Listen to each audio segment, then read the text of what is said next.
Hello students, our topic is practical application of sets.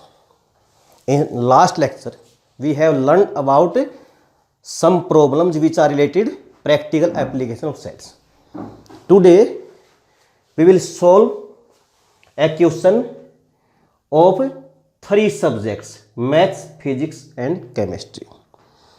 बेटा इस question को बहुत ही ध्यान से देखना है। ये क्वेश्चन मैथ्स के लिए तो इम्पोर्टेंट है ही है बेटा, बट जब हम कहीं भी कंपटीशन टेस्ट को फेस करने जाते हैं, बैंकिंग का है या दूसरा कोई भी कंपटीशन टेस्ट देने जाते हैं, तो वहाँ वेन डायग्राम से रिलेटेड ऐसे क्वेश्चन बहुत आते हैं, जिसको जितना ध्यान से देखेंगे उतना वो क्लियर होगा। Is that clear? Here three subjects, maths, physics and chemistry. In A survey of 25 students, note this point beta, in a survey of 25 students, it means total students are 25. There are 15 students who had taken math subject, 12 students who had taken physics subject and 11 students of chemistry. Maths and physics 9, maths and chemistry 5, physics and chemistry 4, maths, physics and chemistry, it means all three subjects who had taken are 3 students. बेटा ये देखिए, आपको ये 3 subjects के लिए मैंने 3 circle द्वारा Venn diagram बना। ये मैथ्स के लिए है, सपोज कीजिए मैंने मैथ्स के लिए सर्कल लिया है, ये फिजिक्स के लिए है और ये केमिस्ट्री के लिए। तो इसको जितना अच्छे से आप क्वेश्चन को रीड कर पाओगे, जितना इसको अच्छे से स्टडी कर पाओगे, उतना ही ये क्वेश्चन आपके लिए बहुत ईजी बनेगा। क्वेश्चन बहुत ईजी है, ध्यान रखना इस बात का। ये मैंने फिजिक्स के लिए लिया है। अब ये जो पार्ट है बेटा बीच वाला, ये वो पार्ट है जो मैथ और फिजिक्स का कॉमन पार्ट है। इसके बाद नीचे देखिए बेटा, मैंने एक यहां पर केमिस्ट्री का लिया है, तो ये जो पार्ट है ये मैथ्स और केमिस्ट्री का है। तो इसमें इस प्रकार यदि देखें हम, तो आपको इन लेटर्स की हेल्प से फाइंड आउट करना है कि मैथ्स का एरिया क्या क्या है, कहां तक है, फिजिक्स का एरिया में कौन कौन से लेटर्स आते हैं, केमिस्ट्री में कौन कौन से आते हैं। Is that clear? मैथ का बेटा ये ब्लैक सर्कल है, देखिए there are 4 letters A B D E. यदि हम मैथ्स की बात करें तो मैथ्स में कितने हैं, ए बी डी ई। जैसे यहां पर मैथ्स लेने वाले 15 स्टूडेंट्स हैं, it means A B D E, इन सब का सम 15 है। तो मैथ्स में क्लियर है कौन कौन से लेटर है बेटा, A B D and E, and sum of these 4 letters is 15। इसके बाद करते हैं फिजिक्स की बात। फिजिक्स में देखिए ना बेटा, ग्रीन सर्कल हमारा, ग्रीन, इस ग्रीन सर्कल में काउंट करो B C E and F, B C E and F. ये वो 4 लेटर्स हैं जो फिजिक्स में है, और फिजिक्स के थे 12 स्टूडेंट्स, इट मींस इन सब का सम 12 है। किन किन का, बी सी एंड ई और एफ का। केमिस्ट्री जो मैंने रेड सर्कल द्वारा डिनोट किया गया है, इसमें देखना बेटा 4 लेटर्स कौन कौन से हैं, D E F G. Is that clear? इसके बाद ये तो है अलग अलग, मैथ्स में कितने हैं, फिजिक्स में कितने हैं बेटा, और आपके केमिस्ट्री में कितने हैं। अब ये पार्ट देखना बेटा, ये जो पार्ट है, मैंने ब्लैक सर्कल मैथ्स के लिए लिया है, ग्रीन लिया है फिजिक्स के लिए। तो बेटा ये देखिए आप, ग्रीन और ब्लैक इन दोनों को मिलाने से जो बीच का पार्ट है उसमें 2 एलिमेंट्स हैं, 2 लेटर्स हैं बी एंड ई। तो बी एंड ई वो कॉमन पार्ट है जो मैथ्स और फिजिक्स का है। जैसे यहां पर मैथ्स एंड फिजिक्स की बात की है, ये वो स्टूडेंट हैं जिनके पास मैथ्स और फिजिक्स दोनों ही सब्जेक्ट हैं, वो है 9। तो इट मीन बी प्लस ई हमारा 9 बनेगा। इसके बाद देखिए मैथ और केमिस्ट्री, मैथ ब्लैक है, केमिस्ट्री रेड है। तो ये जो पार्ट है इन दोनों के बीच का, डी एंड ई, डी और ई वो लेटर्स हैं, वो पार्ट है, उस पार्ट के वो लेटर्स हैं जहां पर मैथ्स और केमिस्ट्री है, और मैथ्स और केमिस्ट्री है 5 है। Similarly you can find the common part of chemistry and physics. Red and green. तो कौन से दो लेटर आए बेटा? एफ और ई। एफ और ई कौन से हैं? ये वो है जिसमें केमिस्ट्री और फिजिक्स है, और केमिस्ट्री और फिजिक्स वाले 4 है। Is that clear? अब देखना जो बेटा ये बीच में है, ये तो बिल्कुल बीच में सेंटर में, इसमें रेड भी गया है यानी केमिस्ट्री का ही पार्ट है, ग्रीन भी गया है मीन फिजिक्स का ही पार्ट है, और ब्लैक भी गया है इट मीन्स मैथ्स का ही पार्ट है। तो ये बेटा ये वो पार्ट है, ये उसके लिए डिनोट किया गया है जिसने तीनों ही सब्जेक्ट्स ले रखे हैं। उसके पास मैथ्स भी है, फिजिक्स भी है और केमिस्ट्री भी है। इस प्रकार सबसे पहले बहुत ही ध्यान से इनके बारे में स्टडी करनी है। इसके बाद क्वेश्चन में कुछ नहीं रहता, कुछ भी नहीं रहता यदि आप इनको अच्छे से आइडेंटिफाई कर लेते हैं। Now we will start our question. देखिए मैथ्स 15, और मैथ्स के पार्ट में क्या क्या बताया था बेटा मैंने? 4 letters A plus B plus D plus E is equal to 15। This is our equation number 1। 12 students have taken physics as a subject, and in physics there are 4 letters B C E F. So B plus C plus E plus F is equal to 12. Equation number 2. Second, and 11 students have taken chemistry as a subject, and in the circle of chemistry there are 4 letters D, E, F, G. So D plus E plus F plus G is equal to 11. Is that clear? A, B, D are letters of mathematics.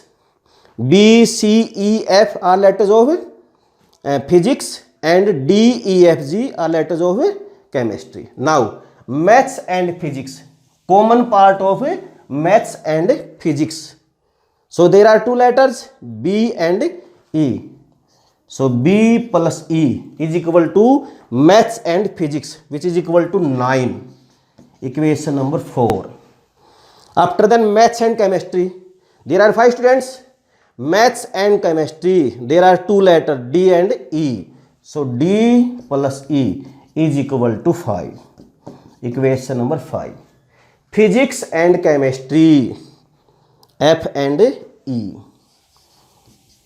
is equal to 4 students and 3 students who have taken all 3 subjects maths, physics and chemistry, which is E.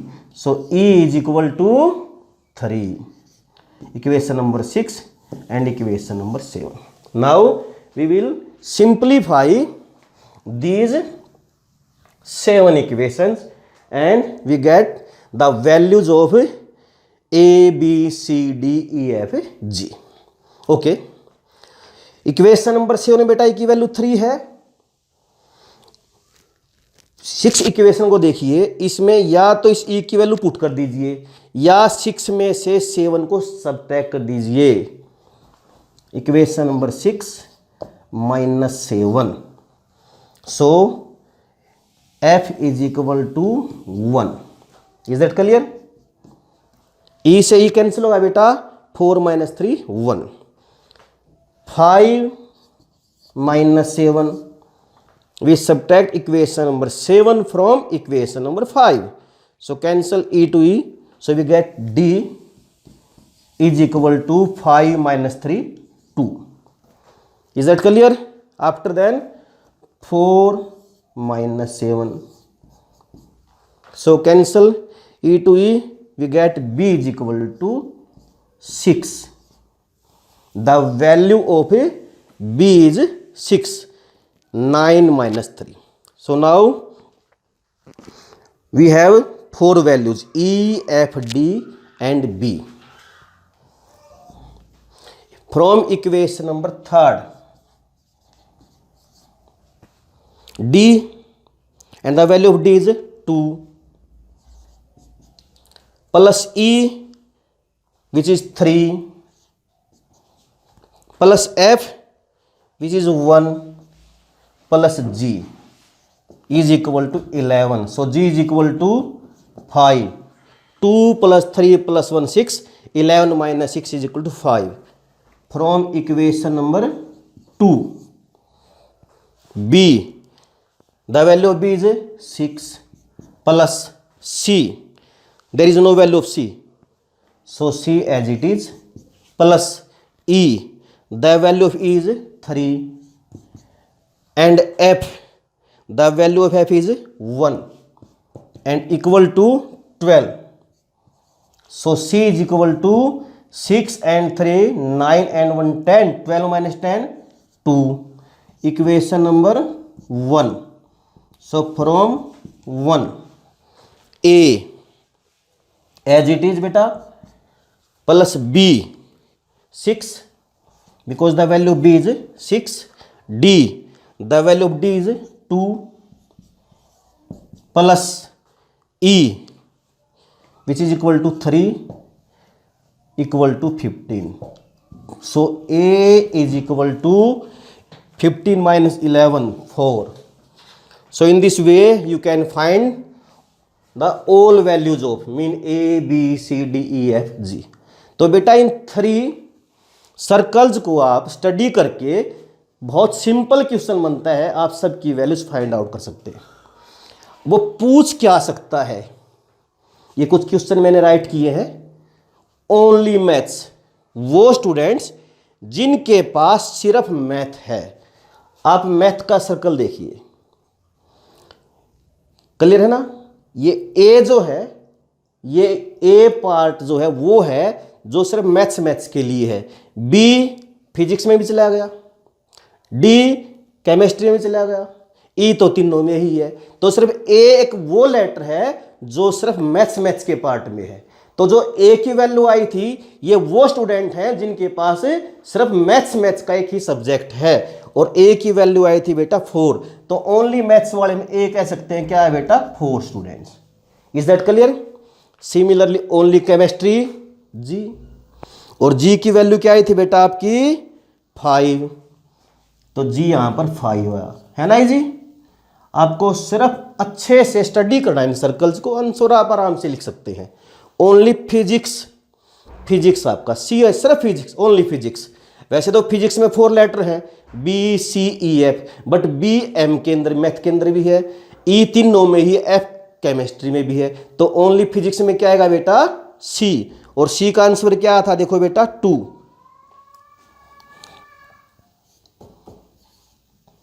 Is that clear. After that maths and physics,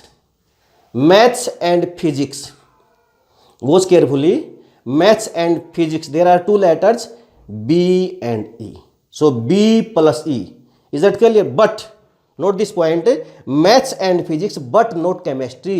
बेटा इनमें से chemistry वाले भी छोड़ने हमने सिर्फ वो लेने हैं जिनके पास मैथ्स और फिजिक्स है, केमिस्ट्री नहीं होनी चाहिए। तो मैथ्स और फिजिक्स वाले बी और ई हैं, बट इसमें जो ई है ना, ये ई तो केमिस्ट्री में भी है। तो कौन सा लेटर बचा बेटा हमारे पास, बी, और बी कितना था हमारा 6। सिमिलरली वैसे क्वेश्चन राइट नहीं किया मैंने, आप बना सकते हो maths and chemistry but not physics. तो मैथ्स एंड केमिस्ट्री में डी और ई है, इसमें से ई छोड़ने डी रहेगा। Physics and chemistry but not maths, इसमें एफ रहेगा। इसके बाद है eight least one of the subjects, यानी कम से कम एक सब्जेक्ट जरूर होना चाहिए। कम से कम एक सब्जेक्ट वाला जिनके पास एक सब्जेक्ट है, 2 सब्जेक्ट या तीनों ही सब्जेक्ट्स हैं, इट मीन्स ये सारे letter A plus B plus C plus D plus E plus F plus G, इन सब का सम कर लेंगे बेटा। कर लोगे ना आप, वो जो सम आएगा वो आएगा at least one of the subjects. Is that clear. इन सब को ऐड कर लेंगे हम।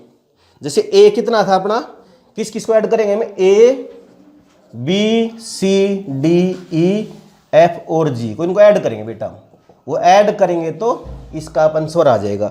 ए 4 था, बी की वैल्यू 6 थी, सी की वैल्यू कितनी आई थी बेटा आपकी 2, डी की वैल्यू कितनी आई थी बेटा 2, ई की वैल्यू क्या थी बेटा 3, एफ की वैल्यू आपकी 1 आई थी, और जी की वैल्यू आई थी 5। इन सबको ऐड कर लेंगे। 4 and 6 10 12 14 17 18 23, 5 and 1 6, 9, 13 एंड 23। तो डियर स्टूडेंट 23 वो है जिनके पास at least one of the subject है, 23 ये आएगा बेटा। इसके बाद नन ऑफ द सब्जेक्ट, जिनके पास इनमें से एक भी सब्जेक्ट नहीं है। Is it clear? ऐसे स्टूडेंट्स बेटा जिनके पास इन तीनों में से एक भी सब्जेक्ट नहीं है। सर्वे कितने स्टूडेंट्स का किया था स्टार्टिंग में? 25 का, वो ग्रुप 25 का था। और ऐसे 23 स्टूडेंट्स हैं जिनके पास कम से कम एक सब्जेक्ट जरूर है। तो कितने बचे बेटा जिनके पास इनमें से एक भी सब्जेक्ट नहीं है? 2 बचे। Is it clear? टोटल 25 थे ना, जिनमें से 23 के पास थे। तो कितने बचे बेटा हमारे पास? None of 3 subject, 25 minus 23। So dear student, in this way you can solve this type of question. Very important question बेटा। We take one more question. In a school there are 20 teachers who teach maths or physics. Read very carefully beta. Question is more important than your answer. So firstly read your question very carefully.